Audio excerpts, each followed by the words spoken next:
Six Nations round number 3, folks. The battle of the interim coaches gets underway this weekend when Wales take on Ireland from Cardiff. Obviously, these two sides are in very different positions at the moment. Wales down in 12th in the Rugby World Rankings. It's not a happy time, to the point where Warren Gatland had to leave and Matt Sherratt's taken over. Whereas Ireland, their coach has been snapped up by the British and Irish Lions, so it's Simon Easterby taking over for now.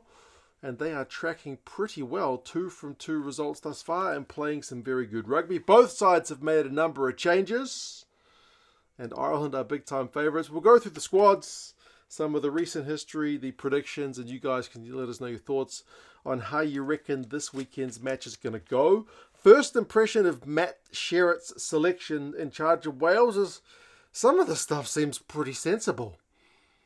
Just quietly, like picking Gareth Anscombe at 10. He's got a 10 at 10. So Ben Tomos moves to 12. So he's got a 12 at 12.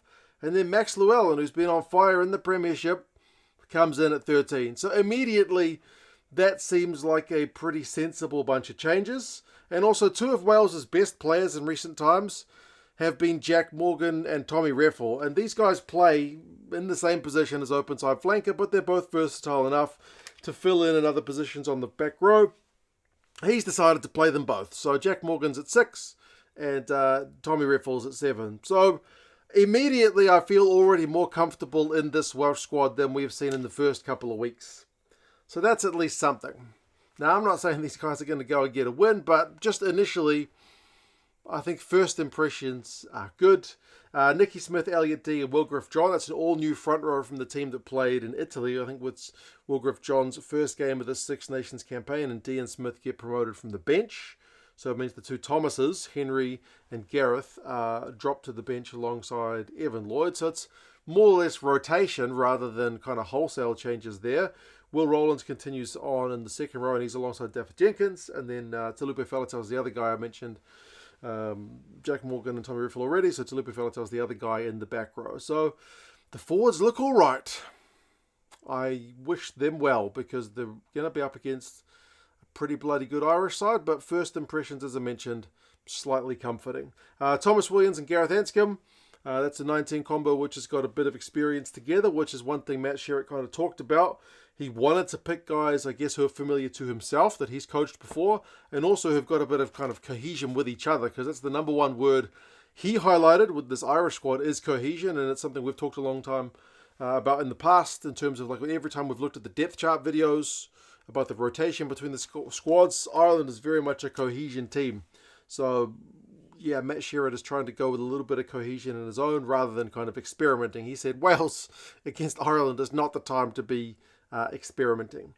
Ben Tomos and Max Llewellyn, like I mentioned, that's the midfield, so I'm very comfortable with that. A bit of strike power in Llewellyn there. He's got a known kind of try-scoring record. Tom Rogers has been pretty good from what limited opportunities Wales have had on attack thus far in the Six Nations. He retains his spot on the right wing.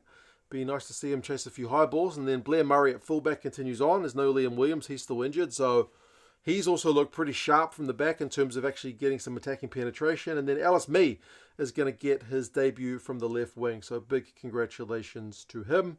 The other replacements alongside the front rows who I've already mentioned, Teddy Williams, Aaron Wainwright. That's same as the last game. Rhodri Williams likewise. And then Jarrod Evans is another one of the guys recalled into the squad. Good to see him there. And then Joe Roberts likewise. So Josh Adams has got a knock. Liam Williams injured. Owen Watkin injured. But otherwise, a bit of rotation and just seemingly some sensible picks. So, yes, I look forward to seeing how they go. As I mentioned, expectations are not fantastically high for Wales. They are high for Ireland, and Ireland are comfortable enough under Simon Easterby with this game. Even though it's away and it's to Wales, they've still been able to do a little bit of tinkering rather than just keep things totally the same. Andrew Porter, Dan Sheehan and Thomas Clarkson is not the most familiar front row you've ever seen. I mean, Dan Sheehan's been out for so long. Seeing him back starting is fantastic news, and he is captain for this one, with Caelan Doris out unavailable. So he takes over the reins as captain, which is pleasing for him. Simon Easterby kind of said it's going to be a good chance for him to get that bit of experience. He's got good influence on the field, so you can't argue with that. Still a young man, so I think he'll benefit from captaining the side in the Six Nations clash. Like, Porter is stock standard, like he's one of the first names off the team sheet for Ireland, but then Thomas Clarkson, Getting a start at tight head is also, going to be a good experience for that lad as well. So Beelum drops to the bench, and then you've got a couple of guys, Gus McCarthy, who's very early on in his Irish career, and then Jack Boyle, who'll be making his debut.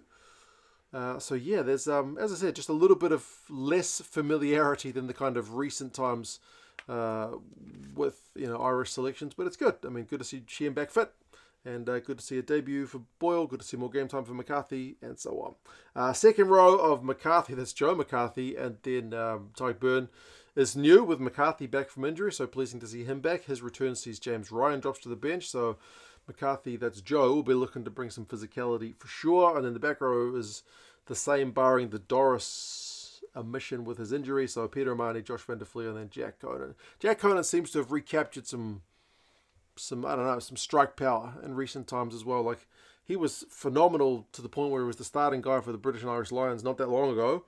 And then just seemed to, I think, was it injury?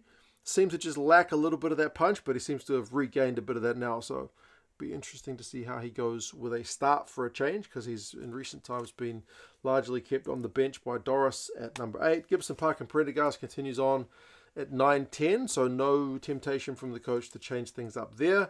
But I mean, it's probably a good one for at least Sam Prendergast to get more game time under the belt at this level. And then the midfield is rotated again between those three guys. It's always Ringrose, Henshaw, and Aki.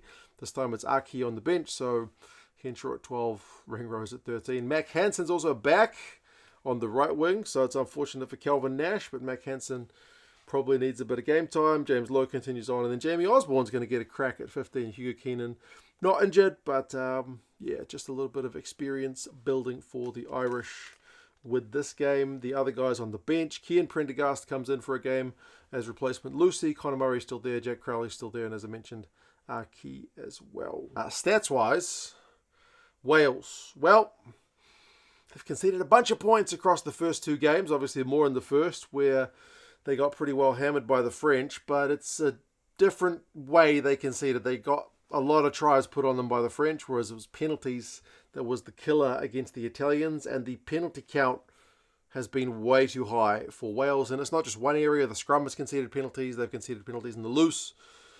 Just penalties generally. They've been 10 plus both games, with the most penalised side in the Six Nations after 2 weeks. So they need to cut that down for sure, because otherwise they'll be giving Ireland free territory, which they don't want to be doing. And just the attack, if nothing else. I know they've only had like 3 coaching sessions together, so we're not expecting miracles, but it's been hard slog just watching in the last couple of weeks this Welsh squad go through phase after phase and just have to really grind to get any territory. Now, Ireland's a pretty bloody good defensive unit, so it's not going to be easy to get through their defensive line either, but it would be nice to see them at least click a little bit more on attack. The metres per carry number I would like to see get away from 2, like just get to 3 even. 4 is kind of the benchmark. It's been a bit painful to watch.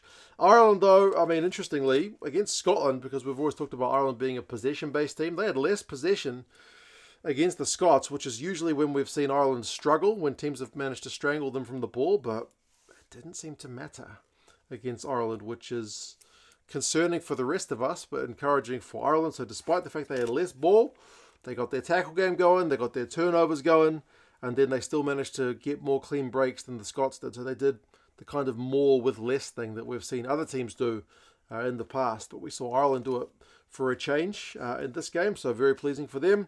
Their line-out went from 100% though in week 1 to 60% in week 2. And they haven't been mauling it a lot. So it'll be interesting to see if Wales keep bodies on the ground to defend against the Irish pack, or do they contest in the air to try and disrupt the Irish lineup? Because it does feel like one area where you can still get some pay against a pretty fluid Irish side that doesn't have many chinks in the armour. So, yeah, we'll see. Recent history between the sides is pretty lopsided in Ireland's favour, although there is one Welsh win among the last 5. It is 4-1. Wales' last tasted victory over Ireland back in 2021. It was 21-16 at the Millennium Stadium. But every other result has gone Ireland's way. The last one was 31-7 last year, 34-10 the year before that, 29-7 the year before that. So a lot of these games, Wales have been limited to 10 points or fewer. The average score is 28-11 across the last 5. So certainly very much in Ireland's favour. Predictions-wise, it's predicted to be another hard day at the office for the Welsh. I don't think we look too much at the result. I think we need to be looking at performance levels, but we will see. Ireland by 20 says the Rugby Forecast algorithm, and the bookies say Ireland by 22. So predicted to be a bit of a blowout. It is on the Principality in Cardiff. 2:15 local kickoff, which makes it 3:15 in the morning for me here in NZ, which is going to be brutal. So please, Wales, make it a bit of a game. Otherwise, I'll be bleary-eyed just to watch you guys get hammered. It's always nicer to get up at 3:15 when it's a proper game. Englishman Christoph Ridley is the ref for this one. If you want some British and Irish Lions gear, because that tour is coming up in not too long now, head down to the link in the description. British and Irish Lions store is an affiliate of the channel, so if you want to get some gear ahead of the tour, if you're heading down to Australia, check it out. Should be a really interesting one. But yeah, you guys let us know your thoughts on this one. Can you see Wales doing anything? Is it just about damage limitation? Or do you think Ireland are just going to be too good and it'll be similar to that week 1 result against France? Take care, folks, and I'll talk to you guys again soon. See you later.